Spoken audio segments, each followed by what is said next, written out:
नमस्कार, आप देख रहे हैं सुनो पॉलिटिक्स न्यूज। आइए आज सुबह की कुछ बड़ी खबरों पर एक नजर डालते हैं। उसके पहले चैनल पर नए हैं तो चैनल को सब्सक्राइब करना बिल्कुल ना भूलें। बता दें कि सबसे पहली खबर आ रही है, बजट से पहले जदयू ने बढ़ाया बीजेपी का टेंशन। बिहार को विशेष दर्जा देने की मांग पर पार्टी ने एक बार फिर से जोर लगाना शुरू किया। बिहार को विशेष राज्य का दर्जा या विशेष पैकेज देने की जदयू की पुरानी मांग फिर से जोर पकड़ने लगी है। देश के बजट के पूर्व जदयू के वरिष्ठ नेताओं ने केंद्र से यह अपेक्षा की है कि वह बिहार को विशेष दर्जा या विशेष पैकेज दे ताकि बिहार विकास की अपनी रफ्तार और तेज कर सके। बिहार में आसमान से बरस रही है आफत। मधुबनी में ठनका गिरने से 5 लोगों की मौत, समस्तीपुर में 1 लोगों की जान गई। बिहार में ठनका से मौतों का सिलसिला जारी है। गुरुवार को मधुबनी के फूलपरास में एक महिला समेत 3 लोगों की मौत हो गई, जबकि 15 लोग जख्मी हो गए। फूलपरास में मरने वालों में भरहा निवासी मुकुंद नदाफ 60 वर्ष, आसिया खातून 35 साल और बथनाहा निवासी मोहम्मद अलाउद्दीन 32 साल शामिल हैं। न्योता देने खुद गए थे मुकेश अंबानी, फिर भी अनंत राधिका की शादी में गांधी परिवार से कोई नहीं हुआ शामिल। उद्योगपति मुकेश अंबानी ने 10 जनपद पर सोनिया गांधी के आवास पर उनसे मिलकर शादी का निमंत्रण दिया था। मुकेश अंबानी खास मेहमानों को खुद निमंत्रण देने गए थे, उसके बावजूद भी गांधी परिवार से कोई शामिल नहीं हुआ। केजरीवाल को मिलेगी राहत या बढ़ेगा इंतजार? गिरफ्तारी को चुनौती देने वाली याचिका पर आ जाएगा सुप्रीम कोर्ट का फैसला। सुप्रीम कोर्ट शुक्रवार को दिल्ली के मुख्यमंत्री अरविंद केजरीवाल की उस याचिका पर अपना फैसला सुनाएगा जिसमें उन्होंने दिल्ली की आबकारी नीति मामले में ईडी द्वारा अपनी गिरफ्तारी और रिमांड को चुनौती दी है। जस्टिस संजीव खन्ना और दीपांकर दत्ता की पीठ इस मामले में अपना फैसला सुनाएगी। प्रशांत किशोर के 75 वाले फार्मूले ने बढ़ाई तेजस्वी यादव की टेंशन। डूब जाएगी आरजेडी की लुटिया या फिर बीजेपी की होगी बल्ले बल्ले। प्रशांत किशोर ने एक बार फिर से साबित कर दिया है कि वे वाकई उम्दा चुनावी रणनीतिकार हैं। पीके का भय अब आरजेडी को सताने लगा है।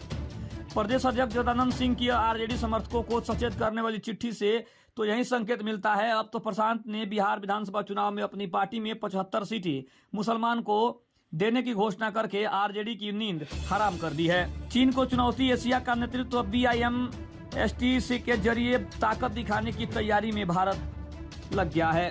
बिम्स्टेक के जरिए भारत एशियाई देशों के बीच अपने नेतृत्व को मजबूती से रखने के लिए प्रयास कर रहा है। कभी दक्षेक्स के जरिए भी ऐसे प्रयास हुए थे, लेकिन उसमें पाकिस्तान की नकारात्मक भूमिका के बाद भारत ने बिम्स्टेक मंच को प्राथमिकता देनी शुरू कर दी है। नई दिल्ली में बिम्स्टेक देशों के विदेश मंत्रियों के सम्मेलन में भी जयशंकर ने स्पष्ट रूप से इसके बारे में बात की। परिवार को छोड़कर चली गई कैप्टन अंशुमन की पत्नी, सब कुछ ले गई साथ, शहीद के माँ बाप का छल का दर्द। कैप्टन अंशुमन सिंह ने आग में फंसे अपने साथियों को बचाने के लिए अपनी जान गंवा दी थी।